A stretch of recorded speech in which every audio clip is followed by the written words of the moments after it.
السلام عليكم ورحمة الله وبركاته. تحياتي حضراتكم، تحياتي لكل الأحرار والشرفاء. الفيديو بتاع امبارح عمل ضغط كبير جدا جدا جدا، وهو ده المطلوب ان انت تندهش من شيء ويثير انتباهك شيء، وفي حاجة توقفك وتبدأ تسأل نفسك هو ايه ده؟ ايه اللي بيقوله فلان ده؟ فابدأ اقول لحضرتك ده اول الحمد لله مرحلة من مراحل الانتصار على الثورة المضادة اللي بتتخذ من العصف العقلي والإرهاب الفكري سبيل علشان حضرتك تاخد معلوماتك من تعليقاتهم او من بعض الاعلام اللي بيمرر اجندات معينه بتخدم في النهايه الكيان المحتل اللقيط. تاني حاجه احب اقولها، انا بشكر جدا جدا جدا كل اللجان اللي اشتركت في القناه وزودت عدد الاشتراكات حوالي 200 300 واحد، ويبداوا بعد كده بقى ايه لما انا اقول حاجه ما تعجبهمش سياسه التربيه الخاطئه طبعا مع الشخص الغلط اللي هم يلغوا الاشتراكات. فده يوحي ليا ان في ناس بدات ان هي يعني تفقد المحتوى بتاعي او تتخلى او تترك المحتوى بتاعي، وبدات ان هي تغادر قناتي، وده شرف كبير ليا الحمد لله برضو ان ده بيحصل معايا في رحله السطح بالحق وحمل رايه الحق كامل، ولا في زياده عليه ولا انتقاص. طيب ايه اللي حصل امبارح؟ الموضوع بتاع سوريا وموضوع احمد الشرع تحديدا والمرجعيه اللي اتى منها وسياساته اللي كلها بتخدم جيش الاحتلال وعدم مقاومته او عدم انضمامه لمحور المقاومه. وطبعا انا قلت لكم مليون مره بعد اللي حصل في غزه ورجال غزه واسود غزه وحوش غزه، ربنا يا رب يشد على سواعدهم. وطبعا هو ده اللي بيضايق اللجان مننا اللي محسوبه على اللجنه اللي انتم عارفينها او الوحده اللي انتم عارفينها 8200 تبع الجيش الاحتلال، واللي بتدمر اي قناه واي محتوى بيحاول يطلع المقاومه ان هي فعلا ما فيش غيرها.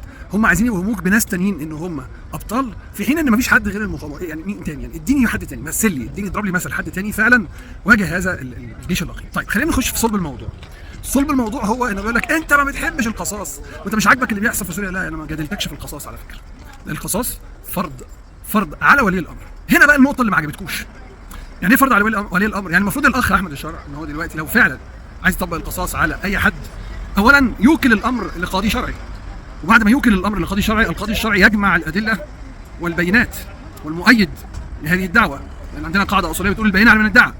وان كان عندك فيديو استشهد بيه لفلان وهو بيعتقل او بيقتل او هو بيرتكب مجازر، هات الفيديو واعرضه وواجهه بيه على الملأ، وتكون المحاكمه عادله وعلنيه. واللي ما قدرش ان هو يحصل على فيديو يوثق الجرائم والمجازر اللي ارتكبت، من حقه انه يطلب من القاضي الشرعي تكليف، او ان القاضي يكلف شهود بالحضور لقاعه المحكمه.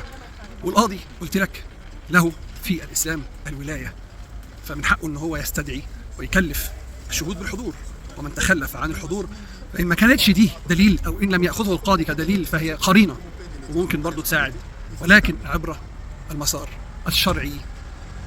مش عايز كل واحد يفهم او ياخد النص ويفسره على مزاجه. في النهايه احنا مقيدين بنصوص وتفسير معين، وهو التفسير الاقرب للواقع واللي في النهايه بيحقق الصالح العام والعداله المطلقه، او الاقرب للعداله المطلقه. والقاضي الشرعي في النهايه او القاضي الثوري اللي هو ان شاء الله نعتبره شرعي يتلو عريضه الاتهام على الشعب وامام الشاشات، وعبره يكون الكلام ده بيتم عبر قنوات رسميه شرعيه، مش جهجهون هو وفوضى وفلان. ده اصلا انا شفته السنه اللي فاتت ولا من 3 سنين كان بيعمل. حضرتك لو ما عندكش مؤيد لده ولو ما معكش دليل لده، احب اقول لك ان انت بترتكب جنايه قتل عمد. انت بتنفي ناس من الارض بدون اي وجه شرعي او قانوني او دستوري.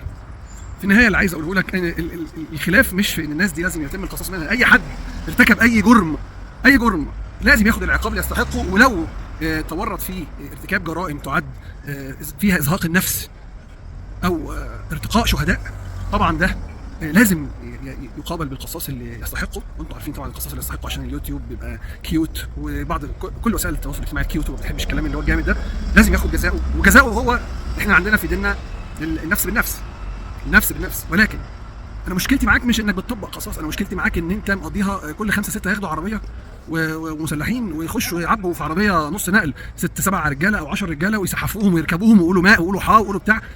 هل الكلام ده شرعا موكل لهؤلاء ولا موكل لولي الامر؟ والولي في الاسلام هو الحاكم والقاضي، لا ولايه لاخرين. الولي في الاسلام نتكلم على الراعي ورعيته، هو الحاكم والقاضي. فلازم يكون عندك قاضي شرعي هو اللي ينفذ الكلام ده. لو تركت الامر للعامه فكل سيفعل بالاخر الافاعيل وفقا للهوى والميل والعاطفه والحب والكره. ولذلك تدخل الشرع لما كان على الشريعه الاسلاميه. وانا بدي لك فقه اللي انا درسته، درست الشريعه الاسلاميه مع التعمق يعني. ويتدخل الشرع لحمايه حتى الحرابه الذي لا يجوز التصالح فيه، حتى لاهل المجني عليه، حتى لاهل المجني لا يجوز التصالح فيه. ولكن شرط ان يقيم هذا الحد ولي الامر. وليه او لماذا اوكل لولي الامر؟ حتى يكون الجميع على يقين ان من يحكمهم بالعدل، ومن اوكل اليه الشرع والدين ان يقيم العدل هو ولي الامر. ولذلك احنا بنقول لو غاب العدل غابت الدوله. زي ما مثلا عندنا في مصر القضاء المسيس، هتغيب الدوله وهيغيب اي شيء، لان في النهايه العدل اساس الملك. ولكن من اوكل اليه الدين والشرع ان يطبق القصاص ويطبق الاحكام الشرعيه هو القاضي او الولي في الاسلام. زي ما بالظبط عندك كده البنت وليها ابوها، الرعيه وليهم الحاكم والقاضي. فلا ولايه في الاسلام الا لولايتين فقط، ولايه الحاكم وولايه القاضي. انما شغل يلا عربيه نقل وعبي خرفان وعبي مواشي وعبي بهايم، وده اصله السنه اللي قبل اللي فاتت رمش لي وده عمل لي.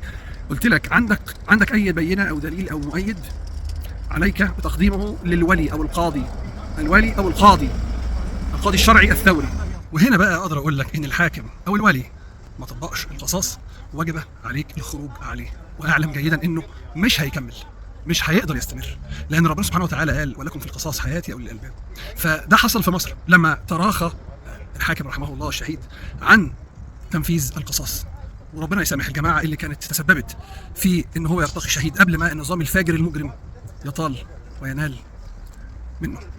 فان لم يطبق الحاكم او الولي القصاص فعلى جموع الرعيه الخروج عليه لاثنائه والاطاحه به، لان العدل اساس الملك، والقصاص بند وجناح وركن اساسي في العدل.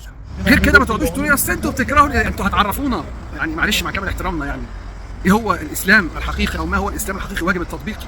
وان كنت بتتكلم عن الاسلام واجب التطبيق انضم لمحور المقاومه، وانت عارف كويس قوي ايه اللي انت ممكن ترضي بيه ربك وتنصر بيه دينك وتنصر عباد الله المستضعفين ومقدساتك ومسجدك الاقصى، وتفضل انضم لمحور الاسناد والمقاومه. وانا اقول لك شوف اللي توغل في ارضك، هم دول اللي نقدر نقول عليهم رجال. ما دون ذلك احنا ما بنوزعش برضه رجوله ببلاش، وما بنصرفش رجوله ببلاش. صوما مقبولا وافطارا شهيا، واللي فطر بالصحه والشفاء على قلبكم. اياكم ترضخوا اي نوع من انواع العصف العقلي والارهاب الفكري اللي بيمارس على الشاشات من اعلاميين موجهين. على فكره انا ما بتكلمش على الاعلاميين تبع النظام وتبع الانظمه العسكريه والملكيه ودول كلهم شويه مطبعين وزباله، انا بتكلم على التانيين اللي عاملين معاكم. لما يصدر لك مشاهد تخالف شرع ربنا على ان هي دي الشرع وان هو ده الاسلام الحقيقي، لازم تحط عينك وسط راسك من الاعلام المأجور المدفوع الاجر ده، لان دول في النهايه بيخدموا السبوبه اللي بياكلوا من وراها عيش، حتى لو بتمرر اجندات، وهذه الاجندات بتخدم جيش الاحتلال والكيان اللقيط. ما تنسوش تسحبوا اشتراكاتكم وتلغوها يا لجان. وربنا سبحانه وتعالى طول ما ليا نفس، ودايما بقول لكم ان كنت من اهل الدنيا لاني اعلم جيدا ان الكلام اللي بقوله ده له ضريبه وله رسوم، وانا وهبتها لله. واللي عايز يمنحني اعلى مراتب الشرف فيتفضل، عشان انا الحقيقه كم اشتقت للقاء الله، وان الدنيا اصبحت بالنسبه لنا بعد اللي بنشوفه واللي شفته في اهل غزه واطفال ونساء غزه والصمود الاسطوري للاسود، اصبحت الدنيا فعلا والله دار باطل ولا تلزمنا، ما تلزمش بتعريف الدنيا.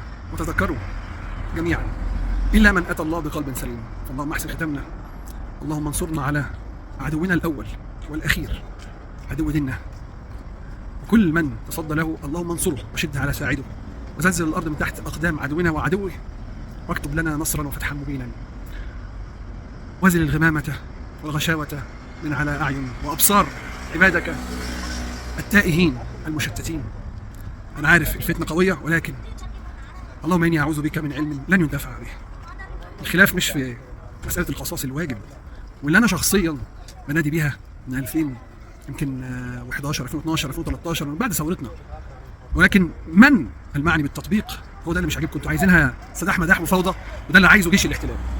جيش الاحتلال يسعى للفوضى، اما احنا بنسعى لاقامه دوله قادره على مواجهه دوله ذات مؤسسات مسيطره على المؤسسات، وده مش عايزاه ابدا. الكيانه اللقيطه عايزه فوضى، مش عايزه اي حاجه منظمه، وهو ده اللي موجود في خريطه الطريق. بدعوكم كلكم، بدعوكم للالتفاف حولها، ولا هكل ولا همل. اشوفكم ان شاء الله لو كنت من اهل الدنيا في لقاء جديد. لا اله الا الله.